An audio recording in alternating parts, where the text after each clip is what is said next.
आइए ये प्राचीन भारत की कुछ इम्पोर्टेंट लिस्टिंग देखते हैं जो कहीं ना कहीं हमेशा आते रहते हैं। देखते हैं तेजी से। सिंधु घाटी सभ्यता कहाँ से क्या मिला, नगर में जैसे मोहनजोदड़ो हो गया। प्राप्त वस्तुएं क्या क्या थी, कांसे की नर्तकी, मातृ देवी, पशुपतिनाथ की मूर्ति, बृहद स्नानागार, सूती कपड़ा, सबसे बड़ी ईंट, कुंभकारों के 6 भट्ठे, मिट्टी की पत तराजू, गले हुए तांबे के ढेर, सीपी की बनी पटरी, राजमुद्राक, नीली मिट्टी के दिए, हाथी का कपाल खंड। हड़प्पा से क्या क्या मिला है, सावधान पेटिका, कब्रिस्तान, 837 आकृति के जैसे गेहूं जौ के दाने, अन्नगार, उर्वरता की देवी, संघ का बना बैल, सीपी का पैमाना, स्वास्तिक एवं चक्र के साक्ष्य, चंद हुद्रो, वक्राकार ईंटें, कोई दुर्ग नहीं पाया जाता है, झुकर जाकर संस्कृति के अवशेष, कंघा लिपस्टिक, 4 पहिया गाड़ी, अलंकृत हाथी, मणिकारी, मुहर, भार माप और मनका बनाने का कारखाना, भट्ठी की खोज, औद्योगिक केंद्र, राखी गढ़ी, अन्नगार और अच्छा प्राचीर। दरबार में इसको विरासत स्थल भी घोषित किया गया है ग्लोबल हेरिटेज फंड के तहत। बनावली ये कहाँ पे, ये भी हरियाणा में है, राखी गढ़ी भी हरियाणा में है, बनावली गुजरात में है, सॉरी। मिट्टी का बना हल, अधिक मात्रा में जौ, तांबे के बड़ा जल निकासी प्रणाली का अभाव, हड़प्पा पूर्व हड़प्पा कालीन संस्कृति अवशेष लाइक कालीबंगा लोथल। अब ये देख लेते हैं पूर्व मध्यकाल के शासक वंश। पाल वंश के संस्थापक कौन था, गोपाल था। उसकी राजधानी क्या थी, वारेंद्री गौड़ मुंगेर। सेन वंश की संस्थापक कौन था, सामंत सेन, वारेंद्री रण विजयपुर इसकी राजधानी थी। गढ़वाल वंश का संस्थापक कौन था, चंद्रदेव था। उसकी राजधानी वाराणसी कन्नौज थी। चंदेल वंश की स्थापना किसने किया था, जिजाक ननुक ने किया था। उसकी राजधानी महोबा थी। कलचुरी वंश की स्थापना किसने किया, कुकल ने किया था, जिसकी राजधानी त्रिपुरी थी। परमार वंश के संस्थापक कौन था, उपेंद्र सिंह द्वितीय भी कहीं कहीं मिलता है, जिसकी राजधानी धारा भोजपुर थी। चालुक्य सोलंकी वंश की स्थापना किसने किया था, मूलराज द्वितीय ने किया था, जिसकी राजधानी अहिलवाड़ा थी। चौहान वंश की स्थापना को किसने किया था, वाकपति ने किया था, जिसकी राजधानी अजमेर और दिल्ली थी। हिंदू शाही वंश की स्थापना किसने किया था, कल्लर, जिसकी राजधानी उद्भांडपुर थी। अरब शासक मोहम्मद बिन कासिम अलूर, अब ये संस्थापक हो ही गया। अब आगे देखते हैं, ये प्रमुख प्रमुख तमिल विद्वान देख लेते हैं कौन कौन से थे। कम्बन जो है कि कम्बन किसकी रचना किए थे, रामायण की तमिल में। पुंगलादी नलबेम्बा, नाथमुनि न्याय तत्व, जयंगुंदार कलिंग पड़ी, सेक्लीलार, पेरियपुरारम, तिरुमलम तेवारम, वियवालरम, सुंदर मूर्ति, तमिल दानतोलम, ईश्वर मित्र, नाम्बी अडारनबी, तिरुमुरई पंचम वेद, रामानुज श्री भाष्य, वेंकट माधव, श्रीगदर्थ दीपिका, माधवाचार्य वायु का अवतार। ये देख लेते हैं आगे। विजयालय प्रमुख चोल शासक देख लेते हैं कौन कौन से थे। इसी क्रम में इसको याद कर लीजिएगा, इसी क्रोनोलॉजी में आता है, पूछ देता है। विजयालय, फिर आदित्य प्रथम, फिर परांतक प्रथम, फिर गंडारी अरिनिजय, परांतक द्वितीय, आदित्य द्वितीय, उत्तम चोल, राजा राज प्रथम, राजेंद्र प्रथम, राजेंद्र द्वितीय, वीर राजेंद्र, अधिराजेंद्र, कुलोत्तुंग प्रथम, विक्रम चोल, कुलोत्तुंग द्वितीय, राजा राज द्वितीय, राजाधिराज द्वितीय, कुलोत्तुंग द्वितीय, राजेंद्र तृतीय। दासों के प्रकार क्या थे, कृतदास जो खरीदे जा सकते थे, ऋणदास जो कर्ज न दे पाने के कारण दास बन जाते थे, स्वीकरी दास जो अपने आप को बेचते थे, ध्वजा दास युद्ध में पकड़े गए कैदी थे। लोक परंपराओं और लोकगीतों कथाओं को अमर बना दिया गया। चौहानों की वंशावली बिजौलिया अभिलेख में मिलती है। मनु ने शकों को व्रात क्षत्रिय कहा है। चौहान नरेश अड़ुराज ने अन्ना सागर झील से उसके पुत्र बिसल देव बिगरा राज ने बिसलसार नामक तालाब का निर्माण करवाया। दिलवाड़ा के जैन मंदिर में जैन तीर्थंकर आदिनाथ की मूर्ति है। लोहार वंश के शासक हर्ष को कश्मीर का नीरो कहा जाता है। कलहर ने राजतरंगड़ी की रचना कश्मीर शासक जय सिंह काल में पूरी की। तुर्कों द्वारा प्रयुक्त भारत में विशेष प्रकार के धनुक को नावक कहा जाता है। शिलाहार राजाओं ने पारसी धर्म को संरक्षण प्रदान किया। हिंद ने मणिपुर दक्षिण देश के को शूद्र कहा है। इबानंद खुर्दा में ने क्षत्रियों को 2 वर्गों सबुक फुरिया तथा कतारिया का किया है। पराशर ने कृष्ण द्वितीय सूद पर उधार रुपया देने वैश्यों का व्यवसाय बताया था। अब देख लेते हैं ये रचना और रचनाकार। सत्य साई सारिका सूत्र, नगार्जुन, सूत्रांकर, वज्रसूची, अश्वघोष, श्रद्रो संग्रह, अशोक घोष, स्वप्नवास व्यवस्था भास की रचना है। प्रतिज्ञा अद्रायण भास की रचना है। न्यास भाष्य वात्सायन की रचना है। महाविभाष शास्त्र वसुमित्र की रचना है। कामंतक नीतिसार ये शिखर की रचना है। लफ्जु गति का वार मिहार हो जाएगा। आगे देखते हैं महत्वपूर्ण तथ्य। कलहर ने राजतरंगी की रचना कश्मीर शासक जय सिंह काल में सदी में पूरी किया था, ये हो ही गया। काव्य अलंकार आचार्य भट्ट, भामा विवरण उद भट्ट, अलंकार सार संग्रह उद भट्ट, काव्य मीमांसा दुरुद्दट, वक्रोति जीवित कुंतक, काव्य प्रकाश आचार्य महाराज, चौर पंचासी का बिलहड़, विक्रमदेव चरित विलहड़, आर्य सप्तशती गोवर्धन, वेणी सार भट्टनारायण। काव्य प्रकाश आचार्य, चौर पंचासी का विलहड़, विक्रमदेव चरित विलहड़, आर्य सप्तशती गोवर्धन, वेणी सहार भट्टनारम, रामायण चंपू भोज, राजमार्तंड भोज, काव्यलंकार सुधृति, नरसिद्ध चरितम श्रीहर्ष, खंड गाद्य श्रीहर्ष,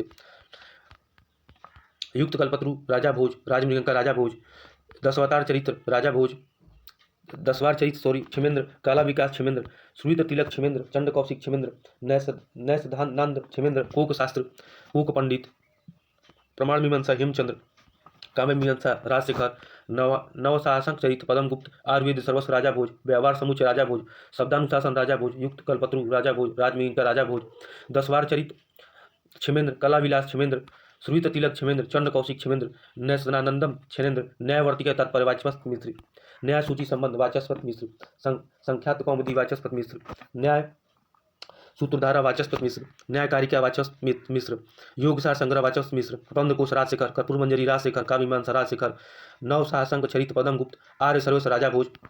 ये क्वेश्चन है यूपीएससी का। मध्यकालीन भारत के आर्थिक इतिहास के संदर्भ में शब्द अर्घट किसे निरूपित करता है? मधुआ मजदूर, सैन्य अधिकारियों को दिए गए भूमि अनुदान, भूमि की सिंचाई के लिए प्रयुक्त जलचक्र। यही सी सही था, जिसमें कि इसका सी सही है। इसे अर्घट भी कहा जाता है। आगे देख लेते हैं। ये देखिए सी दिया हुआ है। अब इसमें देखिए ये मंसूर के समय 753 से 774 ईस्वी में अरब विद्वान से 2 पुस्तकें ब्रह्मगुप्त की ब्रह्म सिद्धांत तथा खंड खाद्य अपने साथ बगदाद ले गए। अल-फाजरी ने इन किताबों को अरबी में अनुवाद किया।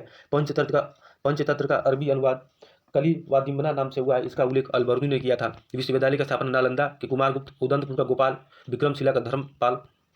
अब ये देख लेते हैं प्राचीन भारत इतिहास से संबंधित पुस्तकें में उनके लेखक। रामायण का वाल्मीकि, महाभारत का वेद व्यास, मिलिंद पानो का नागसेन, कल्पसूत्र का भद्रबाहु, वार्तिका का कात्यायन, बुद्ध चरित और सूत्रालंकार अश्वघोष, सौदारानंद, सारीपुत्र प्रकरण अश्वघोष, गौडवाहु वाक्पति, विक्रमांक देवचरित विलहड़, कुमारपाल चरित हेमचंद्र, पृथ्वीराज विजय जयानक, पृथ्वीराज अश्वचंद्र प्रदाय, Historica Herodotus, Indica Megasthenes, Natural History Pliny, geography Ptolemy, Siyuki Hiuen Tsang, life of Hiuen Tsang Hwui Li, Katha Sarita सागर ललित विग्रह राज सोमदेव, बृहद कथा मंजरी क्षेमेंद्र, प्रतिष्ठ पर्वन हेमचंद्र, माध्यमिक सूत्र नागार्जुन, महाविभाग सूत्र वसुमिकी वसुमित्र, निरुक्त यास्क कीर्तार्जुनियम भारवी, और क्या है मालविघ्नित्रम, अभिज्ञान संकुतल रघुवंशम। इनके रचनाकार कालिदास हैं।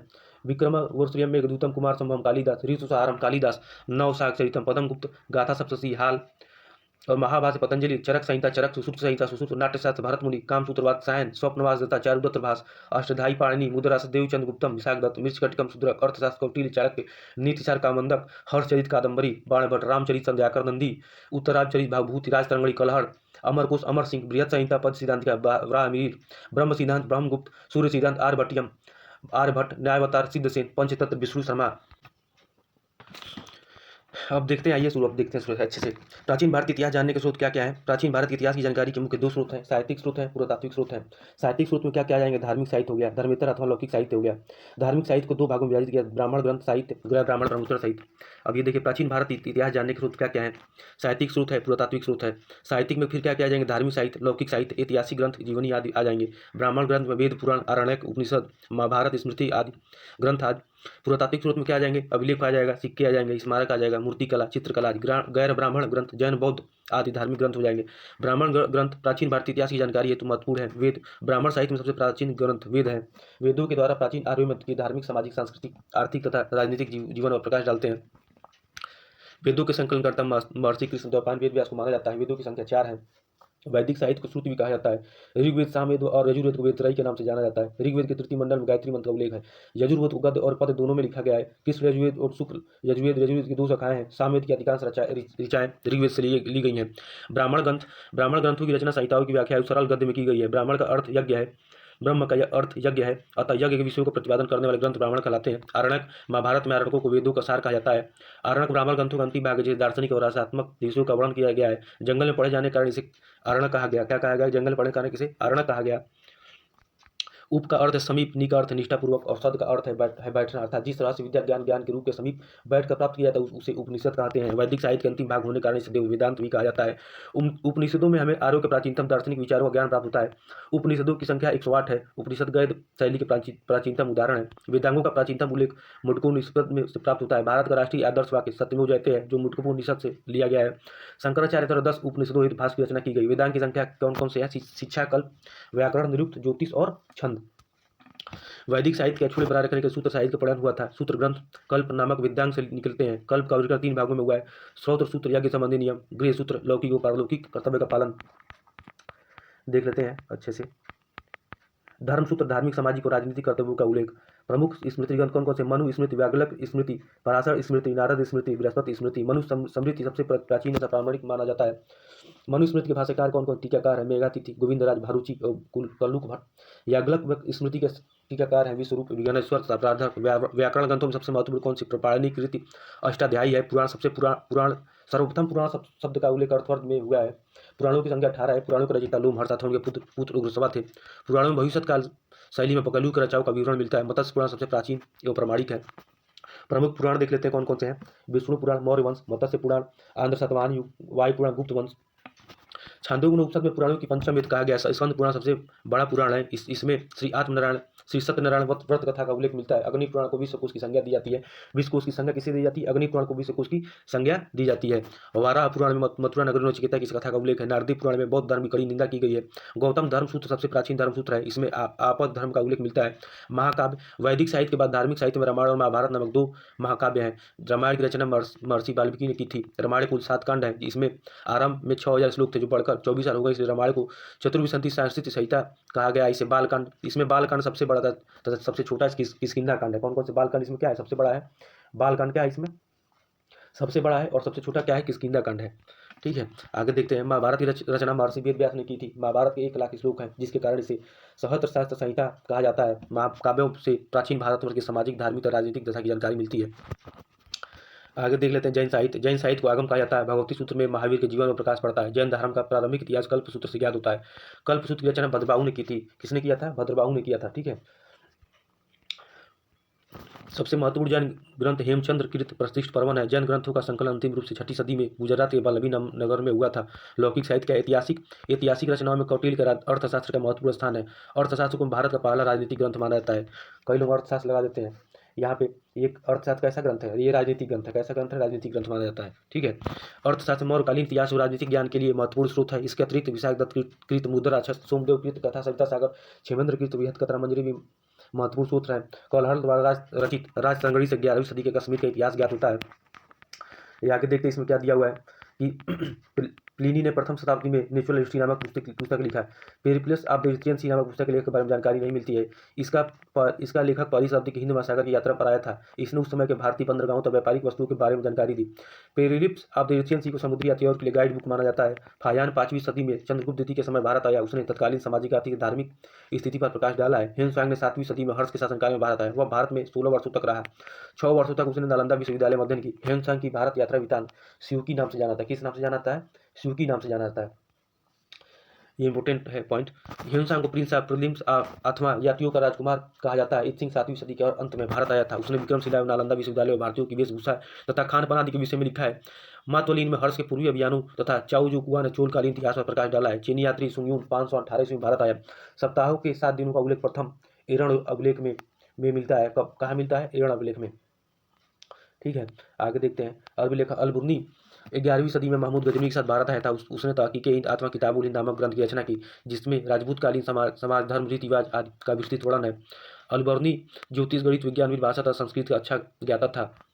बगदाद से भारत यात्रा पर आने वाले अल-मसूदी ने राष्ट्रकूट प्रतिहार शासकों के विषय में जानकारी दी।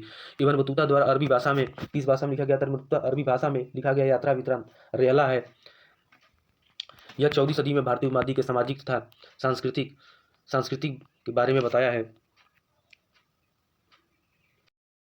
गोत्र प्रथा की शुरुआत उत्तर वैदिक कालीन से मानी जाती है। वैदिक काल में जीविकोपार्जन हेतु वेदांग पढ़ाने वाला अध्यापक उपाध्याय कहलाता था। इतरे ब्राह्मण में सर्वप्रथम राजा की उत्पत्ति का सिद्धांत मिलता है। अथर्ववेद में राजा परीक्षित को मृत लोक का देवता कहा गया है। सतपथ ब्राह्मण पत्नी को पति की अर्धांगिनी कहा गया है। गृहस्थ आश्रम में मनुष्य को 5 महायज्ञ अनुष्ठान करना पड़ता था, यथा ब्रह्म यज्ञ, देव यज्ञ, भूत यज्ञ, पितृ यज्ञ, मनुष्य यज्ञ। बृहदारण्यक उपनिषद में गार्गी याज्ञवल्क्य के संवाद का उल्लेख मिलता है। वैदिक काल में गायों का धन्या माना जाता है। गृहस्थ सूत्र में 8 प्रकार के विवाहों का उल्लेख मिलता है। गृहस्थ सूत्र में 16 प्रकार के संस्कारों का उल्लेख मिलता है। सांख्य दर्शन कपिल, न्याय दर्शन गौतम, अक्षपाद, योग दर्शन पतंजलि, वैशेषिक, कणादया, उलूक, पूर्व मीमांसा जैमिनी, उत्तर मीमांसा बद्रायण। बौद्ध धर्म देख लेते। बौद्ध धर्म के संस्थापक गौतम बुद्ध थे।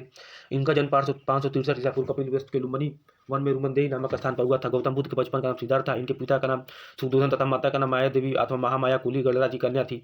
सुदोधन साक्यगढ़ के मुखिया थे। गौतम बुद्ध के जन्म के कुछ दिन बाद इनकी माता की मृत्यु हो गई थी, अतः इनका लालन पालन की मौसी प्रजापति गौतमी ने किया। इनका विवाह 16 वर्ष की अल्पायु में शाक्य कुल की कन्या वसुधरा अन्य नाम गोपा बिंबा के साथ हुआ। तो गौतम बुद्ध के पुत्र का नाम राहुल था। सांसारिक दुखों से व्यथित होकर सिद्धार्थ ने 29 वर्ष की अवस्था में गृह त्याग कर दिया। इस घटना को महाभिनिष्क्रमण कहा जाता है। गृह त्यागों के पश्चात सिद्धार्थ ने वैशाली के अलार कलाम से सांख्य दर्शन की शिक्षा ग्रहण किया था।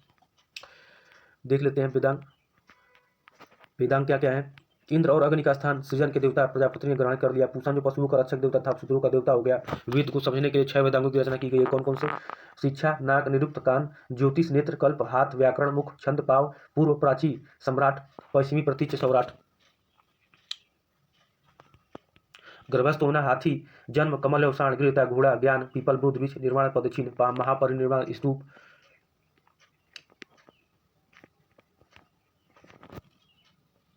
ये देख लेते हैं क्या है। बौद्ध संगीतिया देख लेते हैं। प्रथम 483 ईसा पूर्व राज्य के अध्यक्ष कौन थे? महाकश्यप। अजातशत्रु। द्वितीय 383 ईसा पूर्व वैशाली सर्वकामी का आलाशुक। तृतीय 247 ईसा पूर्व पाटलिपुत्र मोगली 30 अशोक। चतुर्थ ईस्वी की प्रथम शताब्दी कुंडलवन कश्मीर। इसके अध्यक्ष कौन थे? वसुमित्र। उपाध्यक्ष अशोक घोष कनिष्क इसके शासक थे उस समय। महात्मा बुद्ध ने मध्यम मार्ग को मध्यम प्रतिपदा का उपदेश दिया। बौद्ध धर्म जैन धर्म के समान अनिस्वादित है। बौद्ध धर्म आत्मा के अस्तित्व को स्वीकार नहीं करता जबकि पुनर्जन्म में विश्वास करता है। जातक कथाओं में भगवान बुद्ध के पूर्व जन्मों की कथा वर्णित है। वैशाली की नगर वधु अम्रपाली भी महात्मा बुद्ध की शिष्या थी। कालांतर में महायान दो भागों में बट गया। शून्यवाद में माध्यमिक और विज्ञानवाद में विज्ञाचार में विभाजित हो गया। शून्यवाद के प्रवर्तक कौन थे? नागार्जुन थे। बौद्ध धर्म मूलतः अनिस्वादी है। इसमें आत्मा की परिकल्पना नहीं है। बुद्ध के अनुयायी दो भागों में विभाजित थे। भिक्षुक बौद्ध धर्म के प्रचार के लिए संन्यास ग्रहण करने वाले को भिक्षु कहा गया है। उपासक गृहस्थ जीवन व्यतीत करते हुए बौद्ध धर्म अपनाने वाले को उपासक कहा गया है। बौद्ध धर्म संघ में प्रवेश लेने को उपसंपदा कहा जाता है। बुद्ध धर्म और संघ को बौद्ध धर्म में त्रिरत्न कहा गया है। आगे देखते हैं। ये महाजनपदों का उदय देख लेते हैं। अंग, चंपा, भागलपुर, मुंगेर, बिहार, अवंती, उज्जैन, महिषमती, मालवा मध्य प्रदेश, उज्जैन, मथुरा उत्तर प्रदेश, काशी, वाराणसी वाराणसी के आसपास उत्तर प्रदेश, कौशल, श्रावस्ती, अयोध्या मंडल उत्तर प्रदेश, कुरु, इंद्रप्रस्थ, आधुनिक दिल्ली, मेरठ, हरियाणा कुछ क्षेत्र, कम्बोज, हाटक, राजपुर, राजौरी और हजारा क्षेत्र, दक्षिण पश्चिमी कश्मीर, असमक, पोटली, पोतन, गोदावरी नदी क्षेत्र, दक्षिण भारत एकमात्र जनपद, चेदी, सुक्तिमती, बुंदेलखंड उत्तर प्रदेश, पंचाल क्षेत्र, कंपिल, बरेली, बदायूं, फरुखाबाद उत्तर प्रदेश, वज्जी, वैशाली, विदेह, मुजफ्फरपुर और दरभंगा के मिथिला के आसपास का क्षेत्र, बिहार, वत्स, कौशाम्बी, प्रयागराज, इलाहाबाद के आसपास उत्तर प्रदेश, मगध, गिरिब्रज, राजगिरी, पाटलिपुत्र, पटना गया बिहार, मत्स्य, विराटनगर, जयपुर राजस्थान के आसपास का क्षेत्र, मल, पावा तथा कुशीनगर, कुसावती, कुशीनगर उत्तर प्रदेश, गंधार, तक्षशिला, रावलपिंडी, पेशावर पाकिस्तान।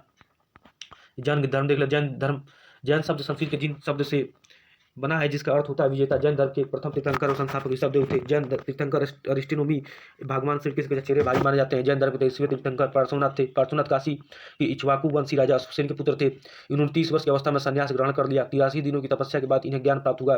इनके द्वारा दी गई शिक्षाएं सत्य, अहिंसा, अस्तेय, चोरी न करना, परिग्रह, संपत्ति न रखना। पार्श्वनाथ के अनुयायी ग्रंथ कहे जाते थे। निर्गम 4 गढ़ों संघों में विभाजित थे। प्रत्येक गढ़ एक गढ़ार के अधीन था। महावीर के माता पिता पार्श्वनाथ के अनुयायी थे।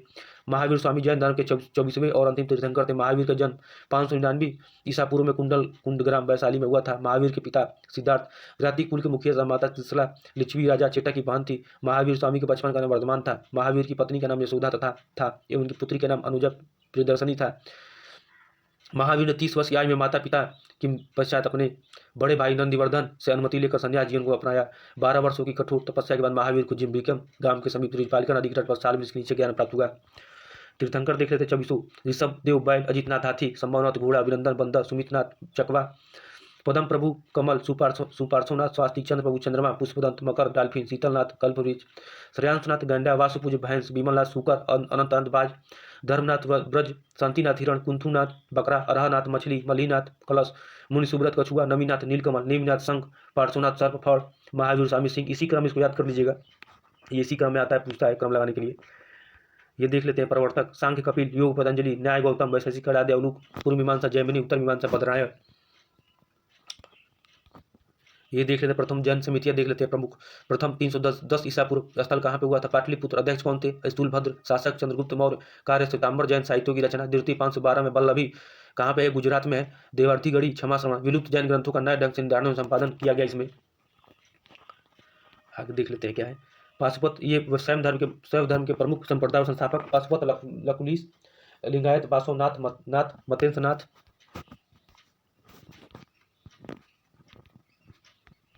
ये देख लेते हैं प्रमुख संप्रदाय और संस्थापक बरकरी, नामदेव, धरकरी, रामदास, श्री वैष्णव, रामानुज, परमार्थ रामदास, रामावत रामानंद, आजीवक, मखली घोषाल, यदृच्छावाद, आचार्य अजित, केशल कम्बिन, भौतिकवाद, फकूद कचायन, घोर अक्रियवादी, पूर्ण कश्यप, अनिश्चयवादी, संजल बैठलीपुत्र। मगध राजा को उत्कर्ष देख लेते हैं।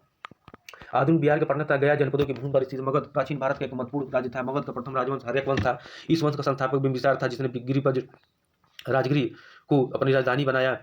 बिंबिसार ने अपने राजवंश जीवक को अवंत नरेश चंद्र प्रद्योत की चिकित्सा के लिए भेजा था। बिंबिसार के पश्चात उसका पुत्र अजातशत्रु कुड़िक शासक बना। हर्यक वंश का अंतिम शासक नागदशक था।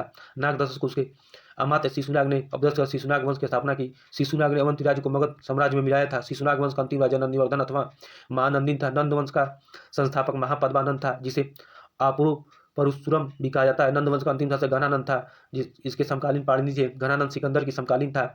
अग्रमीज घनानंद को पराजित कर चंद्रगुप्त मौर्य ने मौर्य वंश की स्थापना की। घनानंद को ईरानी लोगों में अग्रमीज का पुत्र कहा जाता है। कुछ अन्य संप्रदाय मत और संस्थापक देख लेते हैं। दशनामी अद्वैतवाद, आदि शंकराचार्य, वैष्णव विशिष्टाद्वैत, रामानुज, ब्रह्मद्वैत, आनंदी तीरथ माधव, रुद्र सुधाद्वैत, वल्लभाचार्य, विष्णु स्वामी, तनक द्वैताद्वैत, निम्बार्क। मौर्य साम्राज्य देख लेते हैं। मौर्य साम्राज्य का संस्थापक चंद्रगुप्त मौर्य था। पुराणों में मौर्यों को शूद्रवर्ण का बताया गया है। दीप और महावंश जैसे बौद्ध स्रोतों से चंद्रगुप्त मौर्य को क्षत्रिय माना गया है। विशाख दत्त की मुद्रासे में चंद्रगुप्त मौर्य को विशाल और घनानंद का पुत्र बताया गया है। अब ये अशोकधर धर्म के प्रचारकों के लिए भेजे गए प्रचारक देख लेते हैं। सोन उत्तरा, सुवर्णभूमि बर्मा, महेश और संघमित्रा श्रीलंका, मंजजंतिका कश्मीर और गंधार, महारथित को यवनराज भेजा गया था। ये अशोक के प्रमुख शिलालेख वणित विषय देख लेते हैं। पहला शिलालेख पशु बलि की निंदा। पहला प्रथम शिलालेख सभी मनुष्य मेरी संतान है। दूसरा शिलालेख मनुष्य पशु दोनों की चिकित्सा व्यवस्था था। सीमांत राज्यों जैसे चोल, पांडे, सत्यपुत, केरलपुत एवं सिलोन का उल्लेख। ये इससे क्वेश्चन आता ही है, इसको अच्छे से तैयार कर दीजिएगा। तीसरा शिलालेख राजकीय अधिकारियों युक्त रजू के प्रादेशिक को हर 5वें वर्ष दौरे पर जाने का आदेश। चौथा शिलालेख भेरी घोष की जगह धम्म घोष की घोषणा। पांचवा शिलालेख धम्म महामात्रों की नियुक्ति के विषय में जानकारी राज्य विषय के 13वें वर्ष में। छठा शिलालेख प्रजा के कार्य के लिए मुझे हर जगह सूचना दे सकते हैं। सातवां शिलालेख में क्या आत्मनियंत्रणता, मस्ती की शुद्धता का उपदेश। आठवां शिलालेख में अशोक की तीर्थयात्राओं का उल्लेख। नौवां शिलालेख में सच्ची भेंट एवं सच्चे शिष्टाचार का उल्लेख। 10वां शिलालेख में धर्म के पालन का उपदेश। 11वां शिलालेख में धर्म की व्याख्या।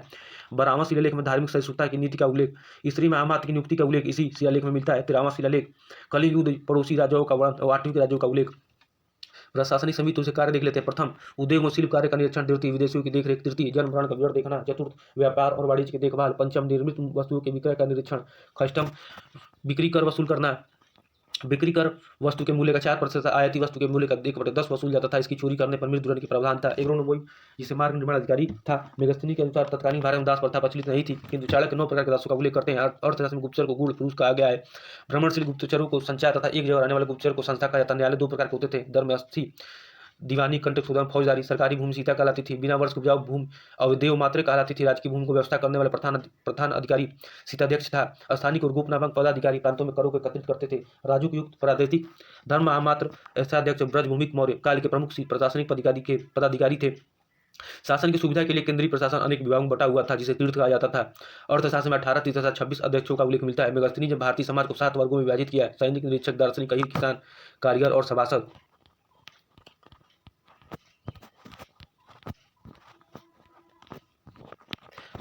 सुदर्शन झील के निर्माण और जोरदार में संबंधित विवरण देख लेते हैं कौन कौन थे। चंद्रगुप्त मौर्य, पुष्यगुप्त, अशोक, तुषास्क, रुद्रामन। उसमें अधिकारी कौन था? सुविशाख, स्कंदगुप्त, चक्रपालित। गुप्त सम्राट देख लेते हैं। गुप्त वंश का संस्थापक श्रीगुप्त था। श्रीगुप्त के पश्चात घटोचक गुप्त वंश का राजा हुआ। श्रीगुप्त के पाटलिपुत्र गुप्त साम्राज्य की राजधानी थी। इस वंश का प्रथम महान शासक चंद्रगुप्त प्रथम लगभग 319 से 335 ईस्वी था। इसने सर्वप्रथम महाराजा धीराज की उपाधि धारण की। ऋषि वंश की राजकुमारी कुमार देवी से विवाह किया। चंद्रगुप्त प्रथम ने 319 ईसा पूर्व गुप्त संवत प्रारंभ किया था। इसके पश्चात समुद्रगुप्त गुप्त वंश का शासक बना, जिसको भारत का नेपोलियन भी कहा जाता है। इसने आर्यव्रता के 9 शासकों तथा दक्षिणापथ के 12 शासकों को पराजित किया था। समुद्रगुप्त के सिक्कों पर अप्रतिरथ, व्याघ्र, पराक्रमांक जैसी उपाधियां अंकित है। समुद्रगुप्त को कविराज की उपाधि प्रदान की गई है। समुद्रगुप्त के चंद्रविहार विदेश मंत्री तथा राजकवि हरिश्चंद्र ने प्रयाग प्रशस्ति की रचना की। समुद्रगुप्त ने महान बौद्ध भिक्षु वसुबंधु को संरक्षण प्रदान किया था। समुद्रगुप्त का उत्तराधिकारी चंद्रगुप्त द्वितीय 375 ईस्वी पर गद्दी पर बैठा। समुद्रगुप्त परम भागवत की उपाधि धारण करने प्रथम शासक था। समुद्रगुप्त के समकालीन नरेश देख लेते हैं। ये क्वेश्चन आ भी चुका है पीवीपीसीएस 2018 में। धनंजय कुशल, कौशल, नीलराज, अवमुक्त, उग्रसेन पालक्का, विष्णुगोपा कंची। चंद्रगुप्त द्वितीय काल में फाया नामक चीनी यात्री भारत आया था। चंद्रगुप्त द्वितीय के दरबार में 9 रत्न आते थे। कौन कौन से चीन में? कालिदास, वराहमिहिर, बेताल भट्ट प्रमुख थे। चंद्रगुप्त द्वितीय ने शकों का दमन किया था। शकों को पराजित करके इसने विक्रमादित्य की उपाधि धारण की तथा चांदी के सिक्के चलवाए। चंद्रगुप्त द्वितीय ने परम भागवत की उपाधि धारण की। चंद्रगुप्त द्वितीय के उत्तराधिकारी कुमारगुप्त प्रथम 415 से 455 ईस्वी था। कुमारगुप्त प्रथम ने नालंदा विश्वविद्यालय की स्थापना करवाई थी। कुमारगुप्त प्रथम का उत्तराधिकारी स्कंदगुप्त हुआ। 455 से 467 कार्यकाल था। स्कंदगुप्त के समय हुड़ों का आक्रमण हुआ। इसने गिरनार ऋषि सुदर्शन से इनका पुनरुद्धार करवाया। चंद्रगुप्त मौर्य, पुष्यगुप्त, अशोक, तुषास्क, रुद्रामन, सुविशाख, स्कंदगुप्त, चक्रपालित हो गया। आगे देखते हैं इसमें। कुषाण वंश देख लेते हैं। पहलो परथियाई के पश्चात कुषाण भारत आए। कुषाण चीन की यूची जात की एक शाखा थे। कुषाण वंश की स्थापना कुजुल कडिफिसेस ने किया था। कुषाण शासकों में विम कडिफिसेस ने सर्वप्रथम सोने के सिक्के जारी किए थे। विम कडिफिसेस ने महेश्वर की उपाधि धारण की थी। उसके सिक्कों पर शिवनंदी त्रिशूल की आकृति मिलती थी। ये क्वेश्चन आ चुका है। कुषाण शासकों में भीम कड़िफेसिस ने सर्वप्रथम सोने के सिक्के जारी किए थे। भीम कड़िफेस ने महेश्वर के पास धारण किए थे। उसके सिक्के पर शिव नंदी तथा त्रिशूल की आकृति मिलती है। किसके सिक्कों पर शिव नंदी तथा त्रिशूल की आकृति मिलती है? तो कुषाण शासकों में भीम कड़िफेसिस के सिक्कों पर नंदी तथा त्रिशूल की आकृति मिलती है। इस वंश का सबसे प्रतापी शासक कनिष्क था। कनिष्क की प्रथम राजधानी पुष्प पेशावर था, दूसरी राजधानी मथुरा थी। कनिष्क ने गद्दी पर बैठते समय 78 ईस्वी तक संवत चलाया। बौद्ध धर्म की चौथी संगीत इसी के शासनकाल में हुई थी। यहाँ बौद्ध धर्म के महायान संप्रदाय का अनुयायी था। कनिष्क का राजवंश चरक था। चरक संहिता चरक की प्रमुख रचना है। बौद्ध धर्म का विश्वकोश महाविभास सूत्र को कहा जाता है। इसके रचनाकार वसुमित्र थे। अश्वघोष कनिष्क का राजकवि था, जिसने महायान, सदरुत्तद, बुद्धचरित, सौदागर, सारीपुत्र प्रकरण, सूत्रालंकार की रचना किया। कनिष्क के दरबार में आचार्य नागार्जुन, पार्श्व, वसुमित्र आदि भी रहते थे। नागार्जुन सापेक्षवाद शून्यवाद के प्रतिपादक थे। इन्होंने प्रज्ञापारी मात्र सूत्र की रचना की। किसने? नागार्जुन ने। कनिष्क के शासनकाल में गंधार एवं मथुरा मूर्तिकला शैली का विकास हुआ। कुषाण वंश का अंतिम शासक महान शासक वासुदेव था। कुषाण शासकों ने सर्वाधिक शुद्ध स्वर्ण सिक्के 123 ग्रेड में 112.75 ग्रेड में जारी किए थे। वर्धन वंश देख लेते हैं। गुप्त वंश के पतन के पश्चात वर्तमान दिल्ली, पंजाब, हरियाणा क्षेत्र, थानेश्वर नामक स्थान पर पुष्पभूत ने वर्धन वंश ने नींव डाली। प्रभाकर वर्धन को इस वंश का वास्तविक संस्थापक माना जाता है। प्रभाकर वर्धन के दो पुत्र राज्यवर्धन, हर्षवर्धन तथा उनकी पुत्र राजश्री थी। राजश्री का विवाह मौखरी वंश के राजा ग्रहवर्मा के साथ हुआ। प्रभाकर वर्धन के समय हुड़ों का आक्रमण हुआ। प्रभाकर वर्धन का बड़ा पुत्र राजवर्धन हुड़ों के विरुद्ध अभियान पर मारा गया। उस समय प्रभाकर वर्धन की मृत्यु हो गई। प्रभाकर वर्धन के बाद राज्यवर्धन ने सत्ता ग्रहण की। मालवा के शासक देवगुप्त ने राजश्री के पति ग्रहवर्मा की हत्या करके राजश्री को बंदी बना लिया। राज्यवर्धन ने देवगुप्त की हत्या कर दी, किंतु कुछ दिनों बाद देवगुप्त के मित्र गौड़ शासक शशांक ने धोखा देकर राजवर्धन की हत्या कर दी। राजवर्धन की मृत्यु के पश्चात 606 ईस्वी में हर्षवर्धन राजगद्दी पर बैठा। हर्ष का दूसरा नाम शीलादित्य था। हर्ष संवत का प्रारंभ कब किया था? 647 ईस्वी तक शासन किया। जबकि 606 ईस्वी में हर्ष संवत का प्रारंभ किया। हर्षवर्धन ने परम महेश्वर पर भट्टारक की उपाधि धारण किया था। हर्षवर्धन ने अपनी राजधानी थानेश्वर से कन्नौज स्थानांतरित किया। हर्षवर्धन सूर्य शिव बौद्ध धर्म का उपासक था। हर्ष ने कश्मीर के शासक से महात्मा बुद्ध का दंत अवशेष बलपूर्वक प्राप्त किया था। हर्षचरित ग्रंथ रचयिता बाणभट्ट हर्षवर्धन के दरबार में थे। नागनंदा प्रियदर्शिका रत्नावली हर्षवर्धन की रचनाएं हैं। दक्षिण में साम्राज्य विस्तार के समय नर्मदा नदी के तट पर इसका युद्ध पुलकेशिन तृतीय से हुआ था। सम्राट हर्षवर्धन प्रत्येक 5वें वर्ष प्रयाग में महामोक्ष परिषद का आयोजन करता था। हर्षवर्धन ने 641 ईस्वी में दूत चीन भेजे थे। हर्ष ने 643 ईस्वी में कन्नौज तथा प्रयाग में 2 विशाल धार्मिक सभाओं का आयोजन किया था। 643 ईसा पूर्व में एक चीनी दूतमंडल हर्षवर्धन के दरबार में आया था। चीनी यात्री हर्षवर्धन हर्षवर्धन काल में भारत आया। इसने नालंदा विश्वविद्यालय में शिक्षा ग्रहण किया। गुप्तकालीन मंदिर देख लेते हैं। विष्णु मंदिर दिगवा जबलपुर मध्य प्रदेश, शिव मंदिर भूमरा नगोदा मध्य प्रदेश, पार्वती मंदिर नचना कुठार मध्य प्रदेश और दशावतार मंदिर देवगढ़ दलितपुर उत्तर प्रदेश, शिव मंदिर खोआ नगोदा मध्य प्रदेश, भीतरगांव का मंदिर भीतरगांव कानपुर उत्तर प्रदेश। ये ईंटों द्वारा निर्मित है। कौन सा? भीतरगांव मंदिर। लक्ष्मण मंदिर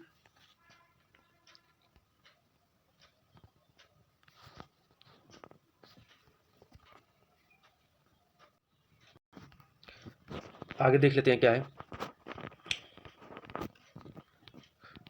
गुप्तोत्तर अथवा पूर्व मध्यकालीन राजवंश देख लेते हैं। परवर्ती गुप्त, मगध प्रमुख शासक महासेन गुप्त, पुष्यभूति अथवा थानेश्वर पुष्यभूति, प्रभाकर वर्धन, राजवर्धन, हर्षवर्धन, मैत्रक वंश, बल्लभी, भट्टारक, धर्मसेन चतुर्थ, मौखरी वंश, कन्नौज, हरिवर्मा, ईशान वर्मा, सरवर्मा, गौड़ अथवा चंद्रवंश, बंगाल शासक। दक्षिण भारत के इतिहास पर देख लेते हैं। संगम युग। संगम का आशय तमिल कवियों, विद्वानों, आचार्यों को परिषद, गोष्ठी, सम्मेलन से है। इन्हीं सभाओं में रचित साहित्य संगम साहित्य कहलाता है। कुल 3 संगम आयोजित किए गए। 3 संगमों का आयोजन पांडव शासक के संरक्षण में हुआ था। प्रथम और द्वितीय संगम का आयोजन पांडव की राजधानी मदुरई में किया गया, जबकि द्वितीय कपाटपुरम अलवय में आयोजित था। प्रथम संघ के अध्यक्ष अगस्त ऋषि से कौन थे? प्रथम संघ के अध्यक्ष अगस्त ऋषि थे। प्रथम संगम को सर्वाधिक 89 पांडव राजाओं ने संरक्षण दिया। द्वितीय संगम का आयोजन अलवय कपाटपुरम में हुआ। प्रारंभ में इसके अध्यक्ष अगस्त ऋषि थे, बाद में तोलका पियर हुए। द्वितीय संगम के 59 पांडव शासकों ने संरक्षण दिया था। इस संगम में रचा गया एकमात्र ग्रंथ तोलका पियम है। इस तमिल भाषा का प्राचीनतम व्याकरण ग्रंथ माना जाता है। देख ले दक्षिण भारत के संगम। प्रथम संगम, द्वितीय संगम, तृतीय संगम कहाँ कहाँ हुए हैं? केंद्र मदुरई, अध्यक्ष अगस्त ऋषि, केंद्र मदुरई। द्वितीय संगम कपाटपुरम, तृतीय संगम उत्तरी मदुरई। अध्यक्ष कौन थे? अगस्त्या, फिर अगस्त्या, बाद में तोलका पियर, फिर नक्कीकर। सदस्यों की संख्या 549, द्वितीय वाले में 49 और ग्रंथ उपलब्ध नहीं है। तोलका पियम एतुको 8 गीत, पद पतु 10 गीत, परिपादल आदि।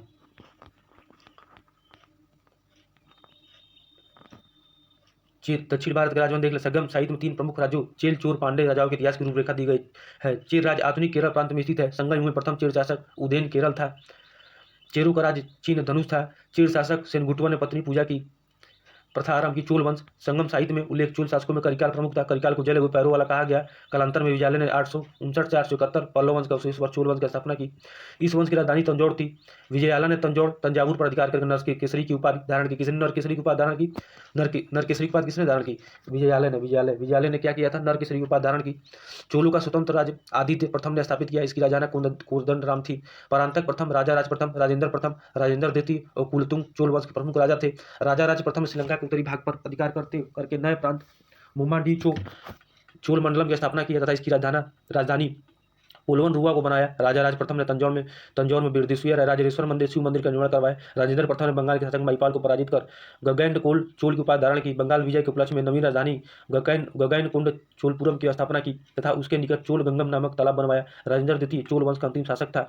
चोल प्रशासन के उच्च अधिकारी पेरुनंदनम तथा निम्न श्रेणी के पदाधिकारी श्रीनंदनम कहलाते थे। क्या कराते थे? चोल प्रशासक के उत्तराधिकारी पेरुनंदनम तथा निम्न श्रेणी के पदाधिकारी श्रीनंदनम कहलाते थे। संपूर्ण चोल साम्राज्य के निम्न इकाइयों में व्यक्त था। प्रांत मंडलम, ये क्वेश्चन ROR 2023 में आया हुआ था। प्रांत मंडलम वलनाडु, जिला नाडु, कुरम ग्राम संघ ऐसे ही थे। चोल साम्राज्य विभाजित थे। आगे देखते हैं। देखिए बहुत बहुत धन्यवाद।